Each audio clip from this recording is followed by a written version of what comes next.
예. 안녕하십니까. 자, 오늘 자평진전 권3의 8장입니다. 지난번 7장 강의는 오늘 어제 잠깐 미리 좀 복습 삼아 좀 들여다보니까 왜 앞부분이 좀 뭐예요? 흐릿하게 나오다가 중간에서 밝게 나오더라고요. 그건 무슨 기술적인 문제인지 저는 그걸 잘 모르겠어요. 오늘 자평진전 권3은 뭐냐면 이겁니다. 논하기를 희기를 논하는데 지간, 우린 간지라고 하는데 얘네들은 참 희한하게 뒤집어 쓰는 걸 참 좋아해요. 지지와 간지가 다르다. 유별하다는 거예요. 그것이 이유가 뭐냐면 정의가 이렇게 나와 있어요. 자, 천천히 할게요. 왜 제가 여러분들 이해를 돕기 위해서 천천히 말씀을 드리냐면, 오늘은요, 이렇게 해서, 어딜까요? 네. 시기지, 지간, 유별인데, 요게 정의고요. 두 번째가, 요게 이제, 예를 든 거예요. 근데 경우의 수가 요렇게 석 줄로 되어 있는데, 하나, 둘, 석 줄로 되어 있는데 6개인가 7개의 경우 수가 있어요. 그리고 요 두 번째 정반대인데 이 경우의 수는 한 서너 개 되면서 결론을 내주세요. 그런데 이렇게 해서 요게 이제 평주거든요. 그래서 평주로 끝나나 했더니 이렇게 보니까 아이고 여기다 하나 둘 세 개를 이거에 대한 간지 시기에 대한 걸 설하고가 사례명절 3개를 이렇게 실어놨네요. 그래서 제가 이걸 오늘 한꺼번에 다 해드리려고 하면 제가 지쳐서 요거만 자세히 좀 설명을 드리고요. 그러니까 한 번에는 못 해드리고 두 번에 걸쳐서 희귀편을 해드릴게요. 그런데 이것이 자기가 아마 사주를 푸른 것 같아요. 그래서 이건 조카 사주고요. 집안에 이거는 또 청나라 한풍 8년 어쩌고 했고요. 여기는 뭐 청나라 광저 누구 해서 이것도 이름까지 돼 있어요. 그래서 요거 3개는 제가 또 다시 연구를 해서 이제 이거 번역을 다 해야 되니까요. 번역을 이제 내일 하루 해서 모레 발표를 해 드리겠습니다. 모레가 아마 추석 전날일 거예요. 그럼 추석 전날까지만 강의를 하고 추석날은 쉬고요. 추석 다음 날은 한번 또 봐서 해드리고 할게요. 오늘은 태풍이 많이 지나가서 그런지, 남해안으로 지나가서 그런지, 지금 바람 많이 붑니다. 서울은. 시원해졌습니다. 그래도. 자, 정의를 내렸어요. 이렇게 말씀을 하시네요. 명중에는 희기가 있다. 그런데, 간지라고 그러죠. 구유. 거기에 갖추고 있는데 천간은 주로 천이니 하늘이니 동하면서 유위라고 해서 이거 유위라고 하면 뭐 어떻게 해석하면 되냐면 함이 있다. 함이 있다. 우리말로는 조금 좀 그렇지만 동하면서 무엇을 한다 라고 하는 게 좋아요. 지지는 진이 정하면서 고요히 있으면서 대용. 이거는 제대로 해석하면 돼요. 기다린다. 무엇을? 쓰기를 기다리는 거예요. 내가 쓰임 당할 걸 기다리면 돼요. 또한, 간은 주로 하나인데, 그러나, 말리을 이자니까요. 그러나 지장은 많다. 다예요. 그래서, 위복위화. 복이 되거나 화가 되는 것이, 하면 이거는 편안한 자로 해석하면 안 됩니다. 이건 부사로 딱 앞에 나와 있으면 어찌라고 해석을 합니다. 어찌, 득불수. 그래서 어찌 않겠는가라고 해서 다르지 않은 것을 어찌 않겠는가라고 해석을 하면 돼요. 어찌라고 해서 부사로 해석을 하시면 되죠. 자, 1번이에요. 요 조그만 글 석자에 6번을 끊었습니다. 석줄에. 어딜까요? 요 줄 하나 둘 석줄인데 6번의 경우의 수가 나오더라고요. 근데 나머지 결론 내는 건 반대로 하니까 지진데요. 반대로 하니까 또 그건 수액인가 그래요. 비교하면 간목이 이거 6월에 태어났으면 이건 관성이잖아요. 그런데 봉 경신 이렇게 천간으로 경신을 만나면 관살이 혼잡되는 거예요. 그래서 그러나 신유는 부작 차례 그런 예가 아니다라는 거예요. 제가 만들어 놨습니다. 자, 이렇게 보시면 자, 이렇게 간목이 6월에서 경신금이 이렇게 투출하잖아요. 그럼 이건 관살 혼잡으로 보는 거예요.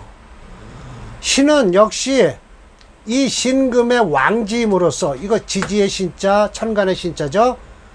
신은 좌하고 있다. 신유에 떡 가서 앉아 있으니 마치 뭐와 같냐? 부의 관장이에요. 딱. 예, 대장이죠. 관이라 장악하고 있다.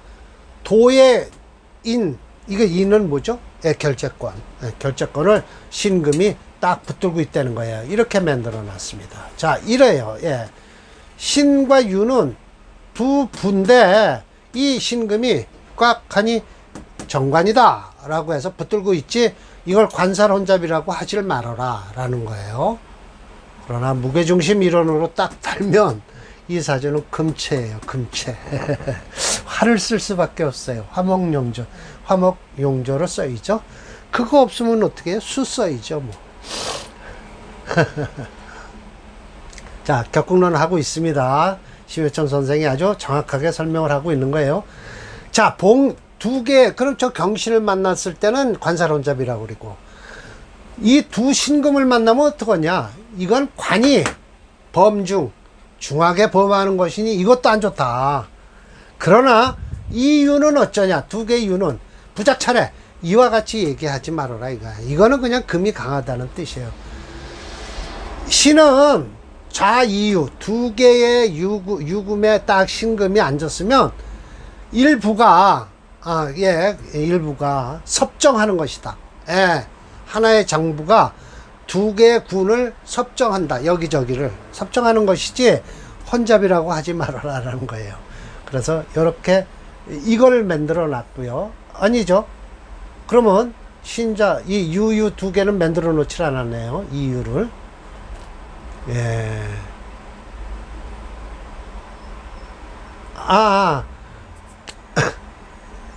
예, 여기까지네요. 네. 봉이신즉 거예요. 예, 여기까지가 이 사주의 예시명조 3이에요. 예, 그리고 밑으로 내려갑니다. 자, 또 있을 거예요. 예. 제가 만들어 놓고도 참 아차했네요. 자, 밑으로 내려갑니다. 예시명조 4번일 거예요. 자, 이것은 두 개의 유로서 부작 차례한 거예요. 이거 하나 지어야 되겠네요. 아, 이걸 하나 안 줬네요. 예, 예, 그러네요. 중하지만이라고 해서 이 한문을 제가 여기 걸 원문을 짓질 않았습니다. 아, 이걸 지어야 돼요. 예, 지우기 하고, 예, 이렇지만 1-4 이렇게 해서 두 개의 유금은 부작 차례 이런 예가 아니다. 시는 두 개의 유금의 위에 앉아 있음으로써 마치 하나의 정부가 두 개의 군을 섭정하는 것이다 라는 거예요. 이거예요. 예, 그래서 이건 절대 관살혼잡으로 보지 말아라 라는 거예요. 그러나 이것도 역시 무게중심 체형론으로 보면 금체죠. 예. 자, 5번 보세요. 자, 투출하기를 정화가 투출했어요. 이건 상관이에요. 이건 하나의 기운은 천간은 동에서 함이 있다고 그랬잖아요. 예, 그러니까 이건 상관은 상관기를 살릴 거예요. 자, 보세요. 이런 경우에요. 이거 보면 이건 상관이에요. 예, 아주 정확하게 이 상관이 이 정관을 깨고 있습니다. 정확하게. 그러나 또 끊었겠죠. 제가 봉오, 오화를 만나면 부작차례 이와 같이 얘기하지 말아라 이거야. 정은 움직이나 오는 고요하다. 또한 정과 기가 병장, 이 오화 속에는 정과 기가 안에 딱 숨어 있기 때문에 어찌 알고 있겠는가. 기위 재, 기토는 재성이잖아요. 간목한테는. 그러니까 재성도 있으니까 이게 어떻게 왜 재생관도 하잖아요. 유금한테. 여기다 밑에 내려놨어요. 자, 이렇다는 거예요. 자, 이러면 이 오화는 일간을 모르겠습니다. 갑오일이면 이건 문제가 있을 거예요, 사실은. 그래서 일부러 제가 여기다 띄워놨습니다. 그래서 이런 경우는 오화가 유금을 극을 하지 못한다라는 뜻이에요. 그러나 이제 여기선 간단하게 세계인가 사례명주로 끝납니다. 그러나 역시 지지에도 능히 화복은 만들 수가 있다. 어째서인가 라는 거예요. 자, 만약 간목이 관을 쓰는데 오화를 만났어요. 아까 뭐냐, 그러면 본래는 미능상, 상관이 아니죠. 관을 다치질 않게 하는데, 또한 어떻게 해요? 인목이나 또는 술토를 만나면 만나긴 하는데 불격, 떨어져 있지 않으면 오화와 이위이자 두 자리가, 두 놈이 서로 떨어져만 있지 않으면 합해서 화가 동하는 것이다. 역시 능이 상이다. 역시 능이 그 관을 상하게 되는 것이다 라고 했어요. 그래서 두 개를 만들어 놨습니다. 자, 오화는 아까 뭐냐, 여기다 만들어 놓고요. 갑인이 되든지 갑술이 되든지 하면 이것은 화가 동해서 이 정관을 극을 한다라는 거예요. 지지를 극하는지 천간에 투출한 걸 극하는지 모르지만, 오술이나 인호는 이건 회 모여서 천간으로 올라왔다라는 뜻과 같아요. 예. 올라온 기능을 하고 있거든요. 그러면 이 신금이 닫히는 거예요. 네, 신금이 닫히는 거예요. 예. 그래서 이렇게 회국을 이루면 이 정관이 닫힌다. 그런데 자, 이게 오늘 마지막일 거예요. 즉, 이것의 반관, 다시 반대로 볼 수가 있다. 만약 간목이 신월에 태어났어요. 이건 7살이에요. 그러면 5만 하나 있으면 부재살, 살을 제할 수가 없어요. 그러나 인목과 회하든지 술토와 회 하면 두 자가 국을 깨끗하게 만들어 갖고 화가 동하니 역시 능히 제사를 할 수 있다는 거예요. 그럼 결국은 천간으로 투출을 안 해도 이렇게만, 이거 지금 이 신금은 없어야죠? 예, 이건 지워야 됩니다. 지울 시간이 없었네요. 이거 신금, 신신은 나올 수가 없습니다. 경신으로 할게요. 예, 그래야죠. 예. 그러면 되죠. 예. 제가 지금 아주 정신이 바쁘게 움직여서 경신으로 할게요. 예. 이렇게 된다면 이 사주는 인호 화국을 이루어서 7살, 이것도 역시 마찬가지로 회를 이루어서 천간으로 투출하는 기운이 있어서 이 7살 기운을 제할 수 있다라는 것이죠. 그래서 이렇게 결론이 났습니다. 아마 이 밑에는 또 이것도 바꿔야죠. 이거 두 개를 만들어 놨죠. 인호 오술 했죠. 이거 경금으로 또 바꿔야 되네요. 예신명조 10번까지요.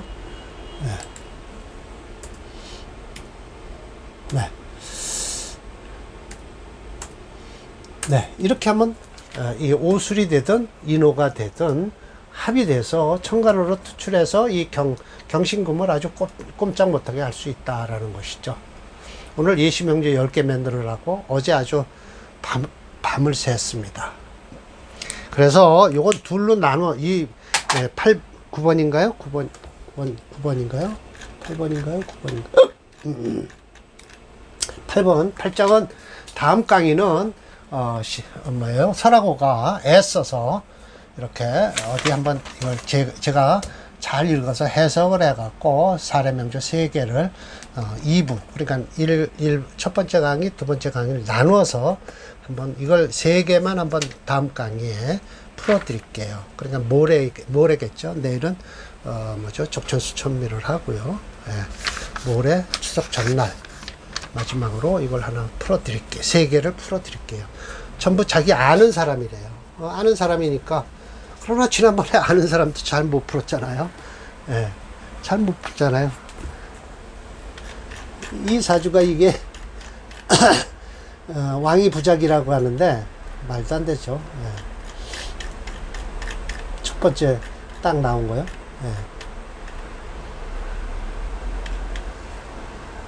네, 이거네요. 아닌가요?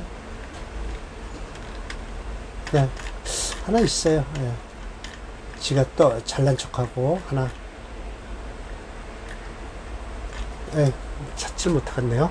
자, 그래서 내일 모레는 설하고 씨가 사례명제 3개를 한번 들고 나왔으니까 어디 잘 들고 나왔나 못 들고 나왔나 또 한번 실험을 해 보겠습니다. 오늘은 그래도 오늘 강의는 참 제가 고민을 많이 해서 여러분들께 설명을 드렸어요. 이건가요? 아닌 것 같은데요. 사람 이름이 있었죠. 예.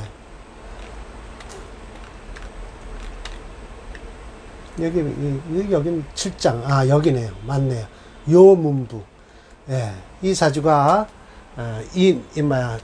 인대운에 이렇게 바꿔놓고서는 이게 인호, 화국을 이룬, 왕이 부작이래요. 그런데 이대로만 해도, 뭐죠? 아, 이거 이렇게 되면, 이거 혹시, 이거 한번 제가 요문부를 한번 쳐볼까요? 이 사주, 만약 이렇게 되면 종격으로 변할 수도 있겠는데요. 병인을 치면. 요문부 한번 쳐볼게요. 병인을 한번 병신으로만 치니까 그런데 이걸 병인으로 한번 쳐볼게요. 그럼 종격으로 나와서 화가 종이 되는 거 아닐까요?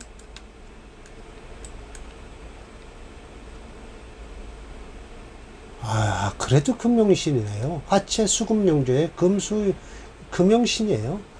이 신금을 쓰겠다는 거예요. 저 신금을. 안 돼요. 지금 그래서 여기 지금 좋은 때고요. 지금은 좋은 때고.